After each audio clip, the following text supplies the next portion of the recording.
Study IQ IAS, अब तैयारी हुई अफोर्डेबल। दोस्तों, farmer prime minister doctor Manmohan Singh आज हमारे बीच में नहीं रहे। मैं आज इस वीडियो की शुरुआत उनकी इस कोट से करना चाहता हूं, that history will be more kinder to me than media. Media की तुलना में इतिहास मेरे प्रति अधिक दयालु होगा। जब लोग मेरे बारे में पढ़ेंगे तो वो मेरी इस अचीवमेंट को याद रखेंगे। आखिरकार ऐसी क्या अचीवमेंट है जो प्राइम मिनिस्टर मनमोहन सिंह ने करी थी। और दोस्तों, आज इस वीडियो में हम डिस्कस करेंगे।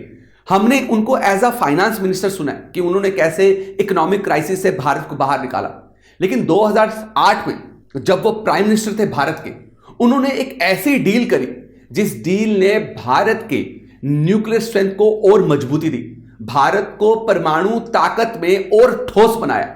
और आज भारत अगर वर्ल्ड लेवल पे, इंटरनेशनल लेवल पे न्यूक्लियर टेक्नोलॉजी को ले पा रहा है, न्यूक्लियर एनर्जी को लेके एग्रीमेंट कर पा रहा है, वो सिर्फ इसी डील की वजह से थी जो 2008 में मनमोहन सिंह ने यूएसए के साथ करी। लेकिन इस डील को करते हुए उनको बहुत कठिनाइयों का सामना करना पड़ा। देखिए, 2004 में यूपीए सरकार बनती है जिसके द्वारा प्राइम मिनिस्टर चुने जाते हैं डॉक्टर मनमोहन सिंह। अब यूपीए सरकार बहुत सारी डिफरेंट पॉलिटिकल पार्टीज का कोalition था। उसमें एक आपकी जो पॉलिटिकल पार्टी थी उसका नाम था left front. Left front basically West Bengal में जो डिफरेंट लेफ्ट विंग छोटी छोटी पॉलिटिकल पार्टीज थी उनका क्या था, संगठन था। और लेफ्ट फ्रंट के अराउंड 57 एमपीज थे जिन्होंने सपोर्ट किसको दिया था, यूपीए को।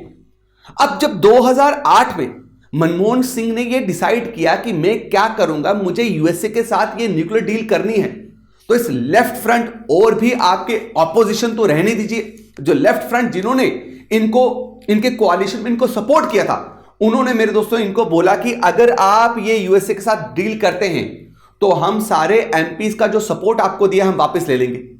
इसका मतलब क्या था कि प्राइम मिनिस्टर मनमोहन सिंह की कुर्सी जा सकती थी, कुर्सी को खतरा था। और प्राइम मिनिस्टर मनमोहन सिंह बहुत एडमेंट हो गए। उन्होंने बोला कि मेरे लिए कुर्सी ज्यादा मैटर नहीं करती, I would rather give up my prime ministership than give up the deal. मुझे यह डील करनी है क्योंकि यह डील भारत को न्यूक्लियर स्ट्रेंथ में, न्यूक्लियर हथियारों में एक अलग लेवल पे ले जाएगी। भारत अपने न्यूक्लियर प्रोग्राम को लेकर बहुत पीछे है और हमें सबसे पहले ये यूएसए के साथ डील करनी पड़ेगी, तभी जाके हम जो है चाइना और पाकिस्तान को मात दे सकते हैं अपने न्यूक्लियर किसमें प्रोग्राम में। और लेफ्ट फ्रंट ने सुना नहीं, और लेफ्ट फ्रंट ने क्या किया, 2008 में सपोर्ट निकाल दिया, विड्रॉ कर दिया। विड्रॉ करना मतलब अब लोकसभा में नो कॉन्फिडेंस मोशन पास होगा। क्या आपके पास मेजॉरिटी है प्राइम मिनिस्टर बनने की, सरकार बनाने की?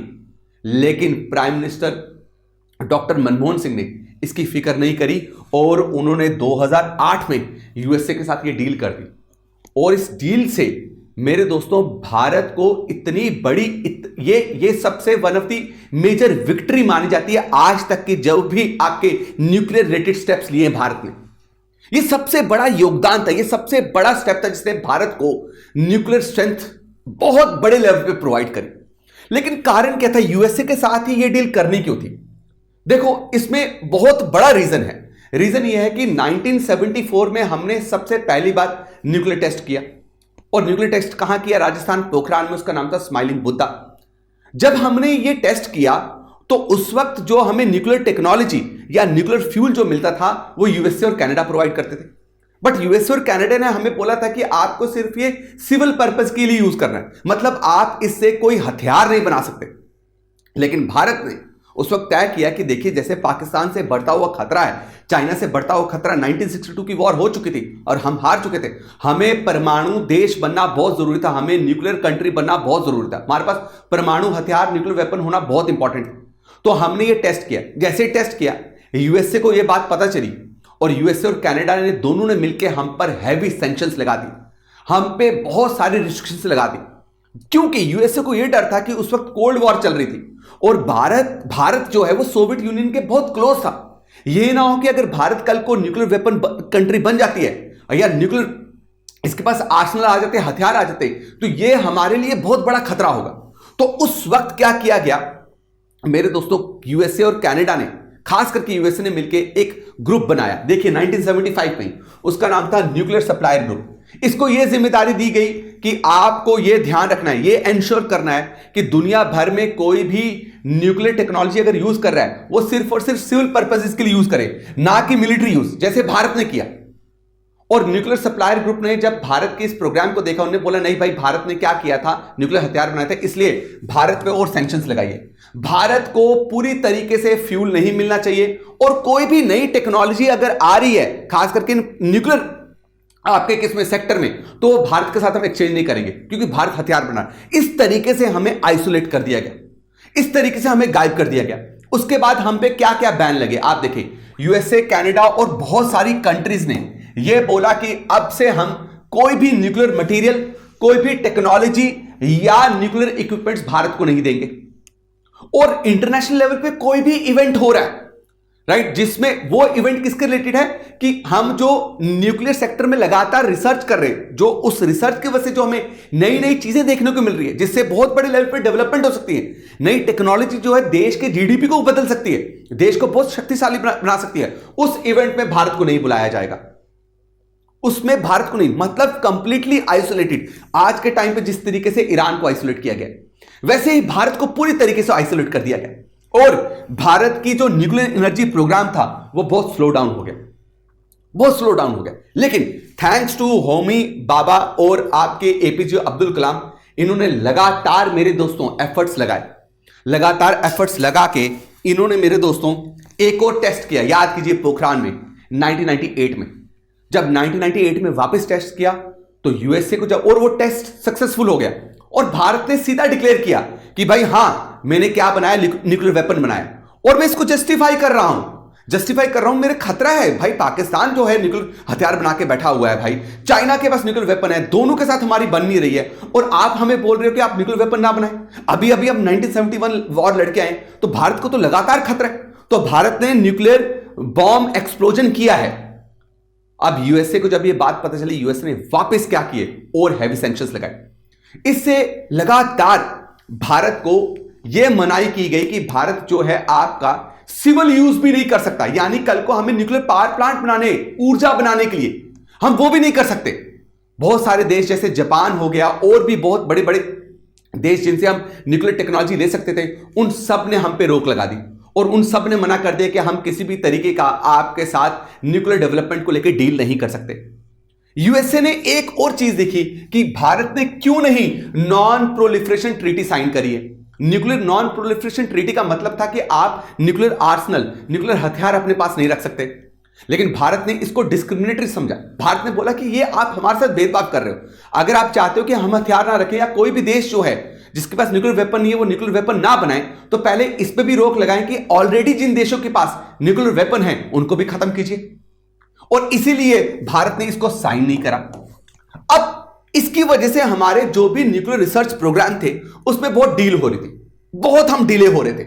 तो जब एपीजे अब्दुल कलाम प्रेसिडेंट थे, राष्ट्रपति थे, उस वक्त ये भी प्राइम मिनिस्टर थे, राइट। 2007 में इन्होंने अपनी प्रेसिडेंटशिप छोड़ी है, लेकिन ये बहुत क्लोज थे डॉक्टर मनमोहन सिंह के साथ, और इन्होंने बोला कि देखिए यूएसए के साथ हमें ये न्यूक्लियर डील करना बहुत इंपॉर्टेंट है, क्योंकि हमारी जो भारत की आबादी बढ़ती जा रही है, हमारी एनर्जी डिमांड बढ़ती जा रही है, हमारी इंडस्ट्रीज को लगातार बिजली चाहिए, ऊर्जा चाहिए, वो पूरी ही नहीं हो सकती, और हम फॉसिल फ्यूल पे बहुत डिपेंडेंट है, क्लाइमेट चेंज भी हो रहा है। तो हमें क्या करना पड़ेगा, हमें न्यूक्लियर डील करनी पड़ेगी, क्योंकि हमें सिविल पर्पसेस के लिए इसको यूज करना है। तो आप जो है कोशिश कीजिए कि यूएसए के साथ आप डील कीजिए, क्योंकि यूएसए के साथ अगर आप डील करेंगे तो ऑटोमेटिकली क्या होगा, सारे देश जो हैं आपकी तरफ आ जाएंगे। इसलिए मनमोहन सिंह इतने जिद्दी हो गए, इतने एडमेंट हो गए कि मुझे नहीं परवाह मेरी कुर्सी की, मुझे ये डील चाहिए। और फाइनली जब उनकी सरकार गिरने वाली थी, गिरती हुई सरकार को बचाने के बजाय मनमोहन सिंह क्या करते हैं, उस वक्त जॉर्ज बुश के पास जाते हैं और डील फाइनल करते हैं। बड़े सॉफ्टली बोलते हैं, आपको पता है। और एक बात जो कभी कभी सामने वाले को बहुत इंप्रेस कर देती है, डॉक्टर मनमोहन सिंह ने जॉर्ज बुश को एक बहुत बेहतरीन बात बोली थी कि इंडियंस आपको बहुत प्यार करते हैं, भारतीय आपसे बहुत प्रेम करते हैं, और इनके बहुत बेहतरीन रिलेशन थे किसके साथ, बुश के साथ। और फाइनली मेरे दोस्तों भारत कामयाब होता है क्या करने में, ये न्यूक्लियर डील करने में। अब जब ये भारत न्यूक्लियर डील करता है, ये पहली डील हुई थी 1974 से लगातार हम पे सैंक्शंस चल रहे थे, रिस्ट्रिक्शंस थे, कि हम नहीं यूज कर सकते, सिविलियन पर्पस के लिए भी हम न्यूक्लियर टेक्नोलॉजी का इस्तेमाल नहीं कर सकते। कोई देश जो है वो न्यूक्लियर सेक्टर में जो डेवलपमेंट है भारत के साथ शेयर नहीं करेगा। बट फाइनली मेरे दोस्तों, जैसे ही ये डील हुई, ये इंडिया के लिए बहुत ऐतिहासिक था और इंडिया के लिए बहुत ही बड़े लेवल पे ये जीत हासिल हुई। इस एग्रीमेंट में अलाउ किया यूएसए ने ये बोला ठीक है, अब भारत जो है वो एक्सेस ले सकता है किसका, न्यूक्लियर फ्यूल का, न्यूक्लियर टेक्नोलॉजी का। क्या करने के लिए, अपनी जो बढ़ती हुई ऊर्जा की डिमांड है, एनर्जी डिमांड है, उसको फुलफिल कर पाए। और साथ में हालांकि भारत, इंडिया जो है नॉन प्रोलिफरेशन ट्रीटी का हिस्सा नहीं है, फिर भी मेरे दोस्तों इस न्यूक्लियर नॉन प्रोलिफरेशन ट्रीटी में जितने भी आपके देश थे, उसने इस डील को मेरे दोस्तों सराहा, एक्नॉलेज किया। और यह पहली बार ऐसा हुआ था कि कोई ऐसा देश जो न्यूक्लियर नॉन प्रोलिफरेशन ट्रीटी का सिग्नेटरी नहीं है, फिर भी उसको ये न्यूक्लियर फ्यूल और टेक्नोलॉजी का एक्सेस मिल रहा है। आप सोचिए किस लेवल पे गए होंगे।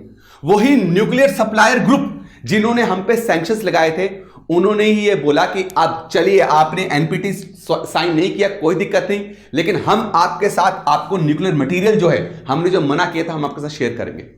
और वहां से मेरे दोस्तों भारत की एक अलग लेवल की जीत हुई। भारत को मौका मिला जिससे भारत के साथ बड़े बड़े देश सैंक्शंस की वजह से न्यूक्लियर डील नहीं कर पा रहे थे, कोलैबोरेशन नहीं कर पा रहे थे। वहीं पे फ्रांस, रशिया और जापान मेरे दोस्तों, उन्होंने क्या करना स्टार्ट किया, भारत के न्यूक्लियर एनर्जी इंफ्रास्ट्रक्चर में इन्वेस्ट करना स्टार्ट किया। और इस तरीके से आज भारत अपने न्यूक्लियर वेपन्स रखते हुए, हथियार हैं, यूएसए ये मना भी नहीं कर पाया कि आप अपने हथियार पहले डिस्ट्रॉय कीजिए। उन्होंने बोला कोई बात नहीं, हथियार रखे हुए आप हथियार रखिए, लेकिन हथियार रखने के अलावा अब आप जो भी काम करेंगे तो आप देखिए आप इसको सिविल पर्पस के लिए करेंगे। किसका योगदान है इस डील को कामयाब बनाने में? सबसे बड़ा रोल क्या प्ले हुआ आपका, हमारे डॉक्टर मनमोहन सिंह का। और खास बात क्या हुई, जब वही ऑपोजिशन पार्टी जो ब्यूरोक्रेट्स थे वो भी बोल रहे थे कि इससे इंडिया की सॉवरेनिटी खत्म हो जाएगी, इंडिया जो है इंडिपेंडेंट नहीं रहेगा, इंडिया की फॉरेन पॉलिसी के लिए बहुत बड़ा झटका है। लेकिन जब ये डील हुई और इस डील में देखा गया कि यूएसए ने सबसे ज्यादा कंडीशंस भारत की मानी हैं, उस वक्त मेरे दोस्तों नो कॉन्फिडेंस मोशन को भी इन्होंने क्या कर दिया, पास कर दिया, अपनी सरकार को भी बचा लिया और भारत की न्यूक्लियर डील को भी कामयाब करके भारत के न्यूक्लियर स्ट्रेंथ को और मजबूत कर दिया। यह था सबसे बड़ा अचीवमेंट। इसलिए history will be more kinder to him than media, ये कोट है इनका। मैं उम्मीद करता हूं कि आपको इनकी जो अचीवमेंट मैंने आपको बताई, आपको इसके बारे में बेहतरीन तरीके से पता चला है। आइए हम सब मिलके इनकी आत्मा की शांति के लिए प्रार्थना करें और ऐसे ही जो इनकी अचीवमेंट्स हैं, इस अचीवमेंट्स को अपनी जनरेशन तक, आने वाले जनरेशन तक चेरिश करते रहे, उन तक फैलाते रहे कि कैसे बड़ी बड़ी पर्सनालिटीज ने, भारत के बेटों ने भारत के इतिहास को, भारत के फ्यूचर को बदल के रख दिया और भारत को ग्लोबल लेवल पे इतना बड़ा से दिया। और आज इंडिया, आप देखिए कोई भी न्यूक्लियर डील होती है या बाहर कोई भी आपका न्यूक्लियर रिसर्च हो रही है, टेक्नोलॉजी कुछ नई डेवलप हो रही है, भारत के साथ उसको जरूर शेयर किया जाता है। लेकिन 2008 से पहले ये नहीं हो रहा था। तो we should be very thankful to our former prime minister doctor Manmohan Singh. दोस्तों इसी के साथ आपके लिए एक और चीज कि जो बच्चे यूपीएससी की तैयारी कर रहे हैं, राइट, और जो बच्चे प्लान कर रहे हैं लॉन्ग टर्म का, अपनी ग्रेजुएशन को करते हुए फर्स्ट ईयर में, सेकंड ईयर में, थर्ड ईयर में, वो सोच रहे हैं कि हमें प्रिपरेशन अभी से करनी चाहिए, तो आपके लिए सबसे सुनहरा मौका है मेरे दोस्तों। इसमें आपको क्या करना है, www.studyiq.com साइट जाके ओपन कीजिए या ऐप ओपन कीजिए। उसमें जाके आपको P2I फाउंडेशन कोर्स मिलेगा। फाउंडेशन कोर्स मतलब आपको बिल्कुल जीरो से स्टार्ट करवाया जाएगा, बिल्कुल बेसिक से आपको स्टार्ट करवाएंगे। इस फाउंडेशन कोर्स पे मेरे दोस्तों आपको 1-to-1 मेंटोरशिप मिलेगी। इस फाउंडेशन कोर्स में आपको बताया जाएगा कि प्रीलिम्स में आपको किन चीजों का ध्यान रखना चाहिए, क्यों प्रीलिम्स आज के टाइम पे इतना टफ है, क्या ऑब्स्टेकल्स हैं और कैसे उन ऑब्स्टेकल्स को खत्म करके आप आगे बढ़ सकते हैं। इसी में हम ये सीखेंगे कि भाई आपको अगर प्रीलिम्स अगर आप क्लियर करते हैं तो इसी के अंदर एक और ऑप्शन है मेंस का, मेंस रेजिडेंशियल प्रोग्राम का, MRP बोलते हैं, जिसमें अगर आपने प्रीलिम्स क्लियर किया तो आपको डेली बुलाया जाएगा, हमारे पीजी में आपको फ्री ऑफ कॉस्ट रखा जाएगा और वहीं पे आपको फ्री ऑफ कॉस्ट पूरी मेंस की कोचिंग प्रोवाइड की जाएगी। और साथ में interview guidance programme under the able mentorship of हमारे अनिल स्वरूप जी, उनके आपको गाइडेंस में बताया जाएगा कि इंटरव्यू में किन चीजों का ध्यान रखना चाहिए। तो इस कोर्स को अवेल करना मत भूलिएगा। अगर अभी आप अवेल करते हैं, मतलब आज लास्ट डेट है 27 दिसंबर, इसको मेरे दोस्तों अगर आप अवेल करेंगे तो आपको जो आपकी वैलिडिटी है उस पर 6 मंथ्स एक्स्ट्रा वैलिडिटी मिलेगी। तो उसके लिए www.studiiq.com की वेबसाइट पे जाएं, वहां पे कोर्स परचेज करने से पहले RDX लाइव जो है कूपन कोड जरूर यूज कर लीजिएगा, ठीक है। और ऐसे ही मेरी वीडियोस को बहुत प्यार देने के लिए आप सबका बहुत बहुत शुक्रिया। I am very thankful to you. ऐसे ही वीडियोस पे कमेंट करते रहिए और जरूर RAP लिखिएगा कमेंट पे। मैं मिलता हूं आपको नेक्स्ट वीडियो में, तब तक जय हिंद, जय भारत। स्टडी IQ IAS, अब तैयारी हुई अफोर्डेबल।